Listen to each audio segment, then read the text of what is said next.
todos. Mi deseo es que todos estén bien por la gracia y misericordia de nuestro Señor Jesucristo. Vamos a empezar entonces con el estudio de Apocalipsis. Pónganse cómodos, pónganse cómodos todos. Y desde ya quiero decirles que ustedes son muy felices, bienaventurados, porque ustedes están con deseos de poder aprender, de poder estudiar, de poder escuchar y leer la palabra de Dios. Amén. División 2. Los mensajes de Cristo glorificado a las 7 iglesias. Estamos con este subtítulo: el mensaje a Esmirna, la iglesia perseguida. El mensaje a Esmirna, la iglesia perseguida. Apocalipsis capítulo 2 del 8 al 11 dice: escribe al ángel de la iglesia en Esmirna, el primero y el postrero, el que estuvo muerto y vivió, dice esto: yo conozco tus obras y tu tribulación y tu pobreza, pero tú eres rico, y la blasfemia de los que se dicen ser judíos y no lo son, sino sinagoga de Satanás. No temas en nada lo que vas a padecer. He aquí, el diablo echará a algunos de vosotros en la cárcel para que seáis probados y tendréis tribulación por 10 días. Sé fiel hasta la muerte y yo te daré la corona de la vida. El que tiene oído, oiga lo que el Espíritu dice a las iglesias. El que venciere no sufrirá daño de la segunda muerte. Es la palabra del Señor. A manera de introducción, entonces, a veces se llama a la iglesia para sufrir una terrible persecución. Esto siempre ha sido cierto a lo largo de la historia y fue verdaderamente cierto en Esmirna. La iglesia estaba bajo un fuerte ataque de los funcionarios de la comunidad y la ciudad, y había una persecución más horrible esperando en el horizonte. Pero note, la iglesia fue fiel a Cristo y a su misión. La iglesia tenía una firme posición por la verdad en contra de todo ataque. Era una iglesia en la que nada estaba equivocado. Esto es, nada de gran importancia. Por lo tanto, era una de las pocas iglesias a la que Cristo no tuvo que hacer ninguna advertencia. Esmirna es la imagen de lo que una iglesia debe ser: un testigo dinámico de Jesucristo en todas las circunstancias, independientemente de las pruebas o las tentaciones. Es la imagen de una iglesia que ama al Señor lo suficiente como para apoyarlo, incluso cuando la comunidad ataca a sus testigos. Primeramente vamos a ver los destinatarios. Después, segundo lugar, el que habla, ¿quién es Jesús? Después la recomendación, luego el consejo y por último la promesa a los vencedores. Amén. Entonces vamos con el primero. Los destinatarios. ¿A quién va dirigida la carta? Apocalipsis 2:8 dice: y escribe al ángel de la iglesia en Esmirna, el primero y el postrero, el que estuvo muerto y vivió, dice esto. Es lo que dice la palabra del Señor. La carta está dirigida al ministro de la iglesia, en este caso al pastor. Recuerde la palabra griega para ángel, ángelos. Significa tanto ángel como mensajero. En el caso de la iglesia, el mensaje es al mensajero o ministro de la iglesia o pastor. Esto es importante porque significa que el ministro es el responsable por la iglesia. En el caso de Esmirna, la iglesia perseguida, el ministro debe tomar la iniciativa para contrarrestar la persecución. Debe también mantener una posición de apoyo a Cristo y conducir a que lo haga su gente. No debe doblarse o doblegarse y negar a Cristo. Él debe conducir a su gente a que no se doble, no se rinda o niegue a Cristo. No importa cuán grave sea la persecución, el ministro de la iglesia o el pastor debe conducir a su gente a sostener en alto el bastión de Cristo. Incluso significa martirio. El ministro y su gente deben hacer lo que Cristo dice en esta carta. En segundo lugar, ¿quién es el que habla? El que habla es Jesús. Jesucristo habla aquí. Apocalipsis 2:8, segunda parte, dice: el primero y el postrero, el que estuvo muerto y vivió, dice esto. Es la palabra del Señor. Cristo tiene un mensaje muy especial para la iglesia que está sufriendo problemas y persecución. Y su mensaje está envuelto en dos títulos. Primeramente, Cristo dice que Él es el primero y el último. Él es la autoridad suprema y el gobernador sobre la vida. Los perseguidores, los funcionarios del gobierno y algunos ciudadanos que persiguen y ocasionan problemas a otras personas pueden pensar que tienen autoridad sobre la vida, pero no es así. Pueden sostener ser los primeros y los últimos, tener la palabra y la autoridad final, pero son engañados. Hay un único primero y último, una única autoridad suprema, y ese es el Señor Jesucristo, el Hijo de Dios mismo. Miren aquí un punto. Esto significa que todos los perseguidores, todos los que afligen y causan problemas a los demás, es mejor que sigan a Cristo. Serán juzgados si usurpan y toman la autoridad sobre la vida humana en sus propias manos. Hay una única autoridad sobre la vida y ese es el Señor Jesucristo. Por ende, todas las personas deben mirarlo a Él. Toda persona que persigue y ocasiona problemas a otras personas enfrentará su juicio. Van a enfrentar el juicio de Dios. Hebreos 9:27 dice: y de la manera que está establecido para los hombres, que mueran una sola vez y después de esto, el juicio. El juicio. El segundo punto que vemos aquí, esto significa que todos los creyentes siempre tienen la presencia de Cristo con ellos a lo largo de todos los problemas y persecuciones de la vida. Jesucristo fue el primero y el último. Él siempre está allí. Él está con el creyente, ¿saben qué? Cuando se inicia el problema, cuando se desarrolla el problema, cuando finaliza el problema. Jesucristo es el primero y el último en tu problema. Él abarca el tiempo, todos los minutos y las horas del tiempo. Su presencia cubre todos los problemas, circunstancias y dificultades de la vida humana. Jesucristo siempre está a cargo de lo que nos sucede. Controla las circunstancias, el problema, sin importar lo que pase. Por lo tanto, obrará todas las cosas para nuestro bien, para tu bien. Romanos 8:28, ¿saben lo que dice? Y sabemos que a los que aman a Dios, todas las cosas les ayudan a bien. Esto es, a los que conforme a sus propósitos son llamados. Es lo que dice la palabra del Señor. En Romanos 8:35 al 39 dice: ¿quién nos separará del amor de Cristo? ¿Tribulación? ¿O angustia? ¿O persecución? ¿O hambre? ¿O desnudez? ¿O peligro? ¿O espada? Como está escrito: por causa de ti somos muertos todo el tiempo, somos contados como ovejas de matadero.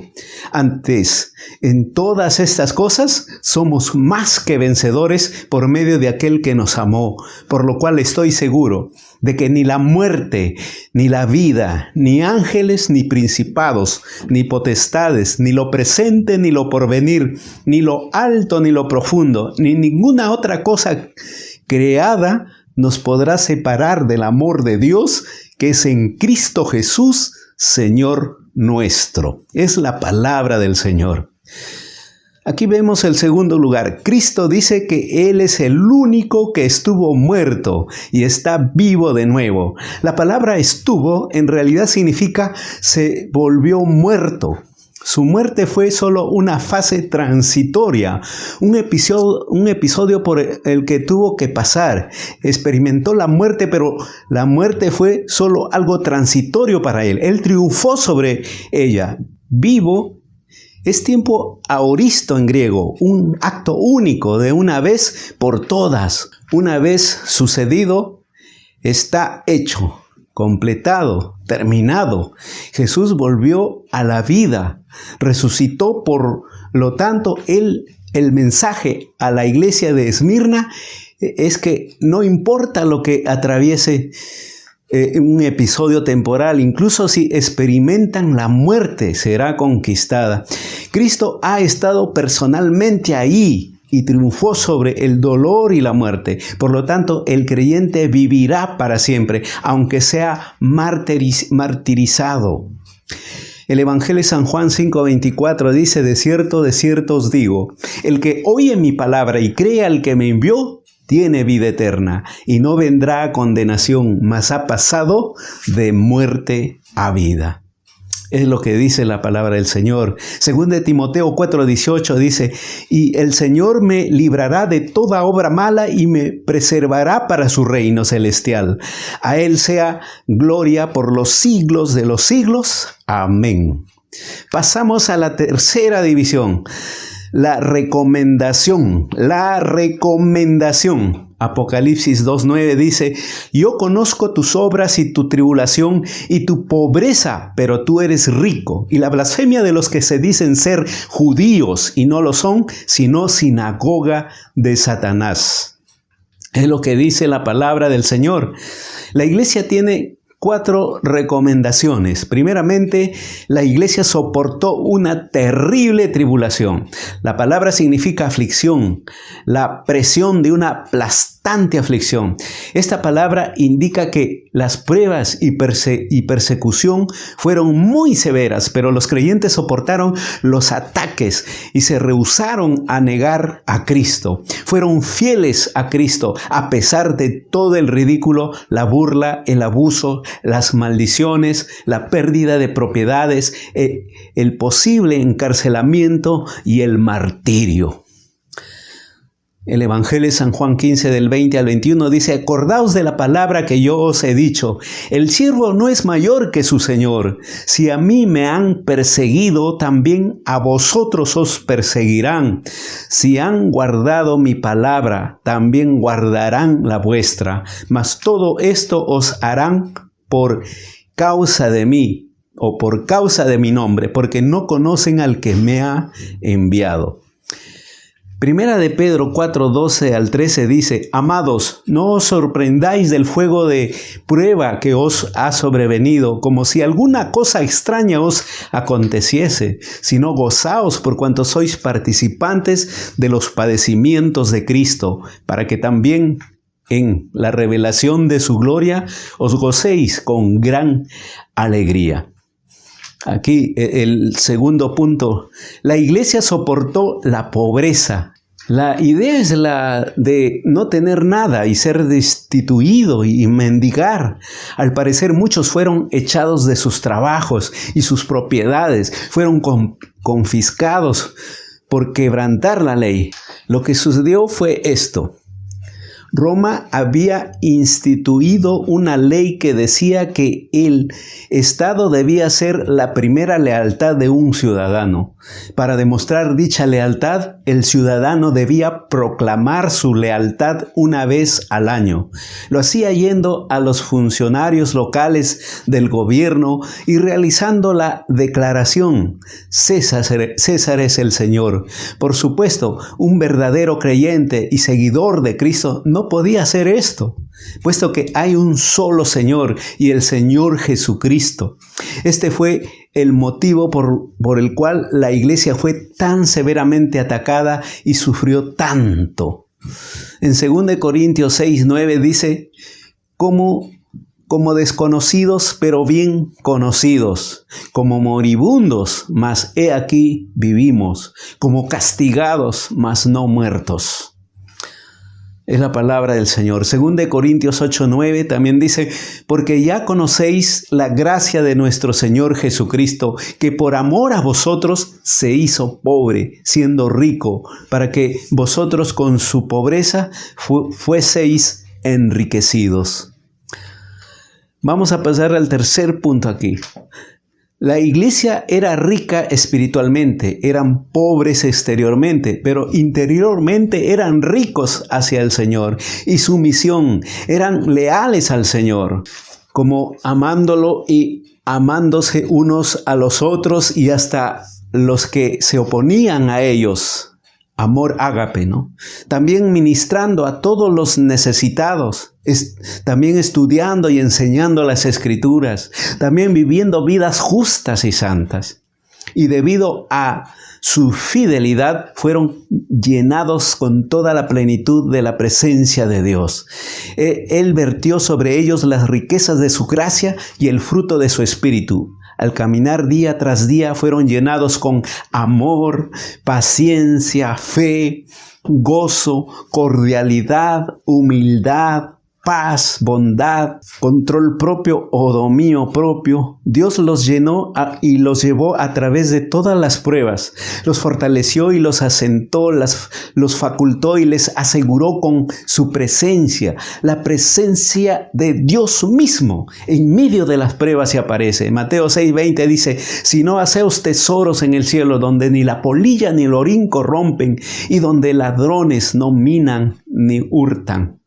Mateo 19:21 también dice: Jesús le dijo: si quieres ser perfecto, anda, vende lo que tienes y dalo a los pobres, y tendrás tesoro en el cielo. Y ven, sígueme y sígueme. Filipenses 3:8 dice: y ciertamente aún estimo todas las cosas como pérdida por la excelencia del conocimiento de Cristo Jesús, mi Señor, por amor del cual lo he perdido todo y lo tengo por basura para ganar a Cristo. Es lo que dice la palabra del Señor. Y el cuarto, la iglesia soportó todo tipo de calumnias. Las calumnias provenían especialmente de los judíos de la ciudad. Había una gran comunidad de judíos en Esmirna. Sabemos por los historiadores que eran muy prósperos y que hacían muchos presentes a las artes y al desarrollo cultural de la ciudad. Como resultado de ello, tenían gran influencia sobre los funcionarios del gobierno y el gobierno romano local. Como ya se dijo, fueron los judíos los que estaban agitando tanto problema contra la iglesia. Y note cómo lo hicieron. Calumniaron a los creyentes utilizando sus lenguas ¿para qué? Para ridiculizar, acusar, hablar en contra de, burlarse, calumniar, subestimar, mentir, criticar, discriminar, difundir rumores, murmurar, dividir. Pero observe lo que Cristo dice sobre los judíos calumniadores. Pueden profesar ser judíos, pero no lo son. Son la sinagoga de Satanás. ¿Qué significa esto? Los judíos fueron el pueblo elegido por Dios durante el periodo de la historia del Antiguo Testamento. Antes de que Cristo viniera al mundo, era el pueblo que Dios había creado para que fuera su testigo en la tierra. Pero muchos de ellos fallaron en su creencia y seguimiento de Dios. De hecho, incluso habían matado al Hijo de Dios, el Señor Jesucristo. Los judíos de Esmirna profesaban ser judíos, seguidores de Dios, pero no lo eran. Perseguían a los verdaderos seguidores de Dios, aquellos que creían y adoraban al Señor Jesucristo, el mismo Hijo de Dios. Por lo tanto, no eran adoradores de Dios, no del Dios verdadero y viviente. Por el contrario, eran adoradores de Satanás. Aquí hay un pensamiento. Este es un fuerte mensaje a toda iglesia. Somos un conjunto o un grupo de Dios, del Dios verdadero y viviente, o bien de Satanás. Todo depende de si adoramos o no al Señor Jesucristo. Somos una verdadera iglesia si proclamamos y nos ponemos de pie por Cristo en medio de un mundo malo y corrupto, un mundo que calumnia a los que viven vidas justas y santas. ¿Cuántos calumniadores hay? Segunda de Pedro 2:1 dice: pero hubo también falsos profetas entre el pueblo, como habrá entre vosotros falsos maestros que introducirán encubiertamente herejías destructoras y aún negarán al Señor que los rescató, atrayendo sobre sí mismos destrucción repentina. También en Primera de Juan 4:15 dice, todo aquel que confiese que Jesús es el Hijo de Dios, Dios permanece en él y él en Dios. Pasamos a la cuarta división, el consejo. ¿Cuál es el consejo para la iglesia de Esmirna? Apocalipsis 2:10 dice, no temas en nada lo que vas a padecer. He aquí, el diablo echará a algunos de vosotros en la cárcel para que seáis probados y tendréis tribulación por 10 días. Sé fiel hasta la muerte y yo te daré la corona de la vida. Es la palabra del Señor. El consejo, aquí va, note. Cristo le dice a la iglesia que vendrá más persecución. El diablo agitará a los incrédulos del mundo para atacarlos durante 10 días. La idea de 10 es de brevedad, solo un lapso corto. Advierta un hecho significativo. Dios estaba permitiendo la persecución y se da el motivo que los creyentes pudieran ser probados. ¿Qué significa esto? Dios estaba permitiendo que los juzgarán, para que pudieran estar cada vez más cerca de Él y aprender más de Él, para que su fe se fortaleciera cada vez más y por ello pudieran ser testigos fuertes ante el mundo. Cuando algunos incrédulos vieran a los creyentes sufrir por la esperanza de la salvación, el Espíritu Santo podría usar su sufrimiento para hablarles. El consejo de Cristo es un mensaje claro a la iglesia cuando está siendo perseguida. No teman, pero sean fieles. No temer parece algo difícil cuando uno está en medio de una persecución. Pero debemos recordar quién es Cristo. Él, el primero y el último. Él está a cargo de todos los acontecimientos y nuestra vida está en sus manos. Él está con nosotros desde el primer acto de persecución hasta el último acto de persecución. El que estuvo muerto y ahora está vivo. Él vive y es exaltado como el Señor Supremo del universo. Él es capaz de ocuparse de nosotros y convertirnos en testigos dinámicos para Él en medio de la terrible persecución. Él nos consolará y fortalecerá para que seamos fieles. Él nos ayudará a soportar las pruebas y tentaciones de la vida. Amén. Mateo 10, 30 al 31 dice, pues aún vuestros cabellos están contados, están todos contados, así que no temáis más, valéis vosotros que muchos pajarillos. Amén. Deuteronomios 31:6 dice, esforzaos y cobrad ánimo, no temáis ni tengáis miedo de ellos, porque Jehová tu Dios es el que va contigo, no te dejará ni te desamparará.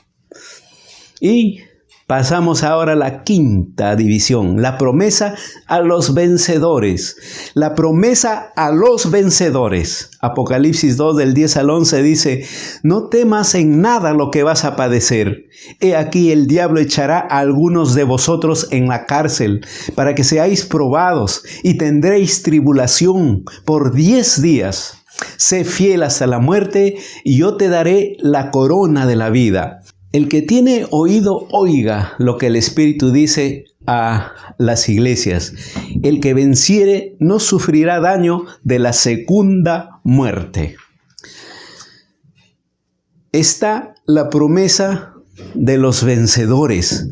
La promesa es doble. La promesa es doble. Primeramente, el vencedor recibirá una corona de vida. Esto simplemente significa la recompensa de la vida eterna, de la vida que continúa por los siglos de los siglos. Los perseguidores pueden tomar nuestra vida en la tierra, aquí, pero más rápido que un pestañear de ojos, Dios nos transfiere al cielo. Los hombres pueden matar el cuerpo, pero no pueden matar el alma. No pueden extinguir nuestra vida. Si somos fieles a Cristo, Dios nos lleva a nuestro hogar en el cielo para vivir con Él eternamente. Amén. Nos corona con vida eterna. nos corona con vida eterna. Juan 3, 14 al 15 dice: y como Moisés levantó la serpiente en el desierto, así es necesario que el Hijo del Hombre sea levantado, para que todo aquel que en él cree no se pierda, mas tenga vida eterna. Es lo que dice la palabra del Señor.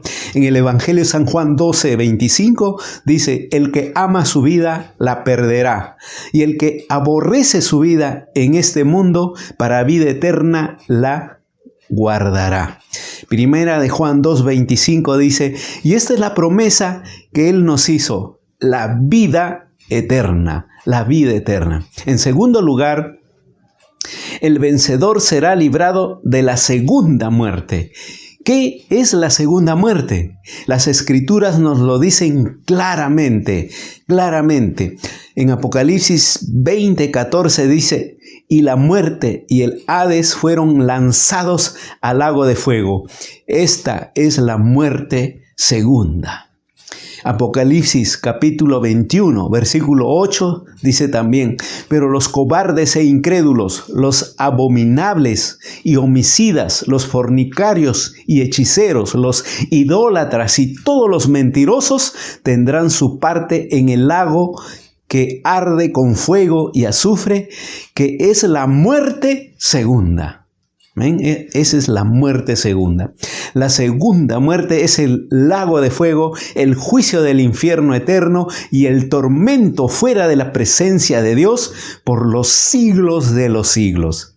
El creyente que vence la persecución escapará de la segunda muerte, al lago de fuego y tormento. Escapará de ahí. El creyente puede que pase la muerte física, pero nunca experimentará la segunda muerte. Será transportado de inmediato a la presencia de Dios para vivir por los siglos de los siglos. Y note aquí la exhortación: el que tiene oídos, oiga lo que el Espíritu Santo dice a las iglesias. Es el deber de todo creyente y de toda la iglesia escuchar este mensaje.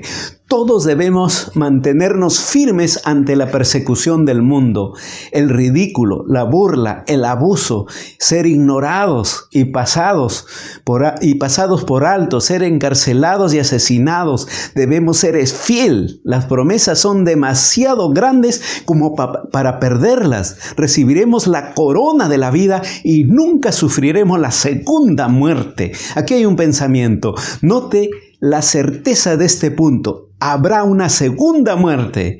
No hay duda, no hay equivocación sobre el asunto. Se lo declara en forma simple y directa. Habrá una segunda muerte, una muerte de la que escaparán todos los hombres. ¿Cómo? Siendo fiel al Señor Jesucristo a través de todas las pruebas y tentaciones de esta vida. Debemos ser fiel al Hijo del Dios. Incluso significa pararse firmemente en medio de la persecución. Amén. Hechos 16, del 23 al 25 dice: después de haberles azotado mucho, los echaron en la cárcel, mandando al carcelero que los guardase con seguridad, el cual recibió este mandato, los metió en el calabozo de más adentro y les aseguró los pies en el cepo. Pero a medianoche, orando, Pablo y Silas cantaban himnos a Dios y los presos los oían. Amén. Según de Corintios 4:17 dice: porque esta leve tribulación momentánea produce en nosotros un cada vez más excelente y eterno peso de gloria. Amén. Es la palabra del Señor. Quiero decirles, hermanos, y todos los que nos están escuchando, nos están viendo, de que este es un mensaje no solamente para la iglesia de Esmirna, sino para nosotros. Estamos siendo perseguidos, estamos nosotros siendo burlados, o nosotros, hay mucha gente que nos ridiculiza, se burla de nosotros cuando predicamos el Evangelio, cuando nos vamos con la Biblia, cuando estamos haciendo aires libres. Algunos se burlan. Hay mucha gente que no quiere que nosotros alabemos al Señor, que oremos y que prediquemos. Y nos acusan contra las autoridades que estamos haciendo de desorden y bulla en la vecindad. Entonces nosotros todo eso vamos a pasar como iglesia, como creyentes, como cristianos. Vamos a ser perseguidos. Pero debemos perseverar hasta el fin. No importa. Nosotros tenemos que estar firmes, fieles al Señor. Debemos seguir creyendo, así nos persigan, así hasta el último nos martiricen. Pero nosotros debemos seguir fiel al Señor, porque Él nos promete una corona de vida eterna. Y nos promete que no vamos a padecer o no vamos a sufrir la segunda muerte, que es terrible. Amén. El creyente, quiero decirles que el creyente nace 2 veces. Amén. Es decir, nace físicamente de su mamá y nace también espiritualmente. Nace espiritualmente y muere solo una vez. No físicamente, y después la vida eterna. Pero el no creyente nace una sola vez, es decir, nace de su mamá, pero muere 2 veces. Uno es la muerte física y otro es la muerte en el lago de fuego y azufre por toda la eternidad. Hermanos, quiero decirles que una vez más se mantengan firmes, venga lo que venga. Ustedes sigan fieles al Señor y van a recibir la corona de la vida eterna. Amén. Vamos a orar, les invito a orar. Padre nuestro, te doy gracias, Señor, por tu palabra. Gracias, Señor, somos muy felices, muy bienaventurados, muy dichosos, porque hemos escuchado, hemos leído y ahora vamos a ponerlo en práctica, tu palabra, Señor. Gracias, Señor. Es de mucha bendición para cada uno de nosotros. Gracias, Padre eterno. Gracias que este gozo y Padre eterno, esta bienaventuranza sea derramada a todos los que están escuchando estos estudios. Gracias, Señor. Gracias. En el nombre de Cristo Jesús. Amén y amén. Que Dios les bendiga.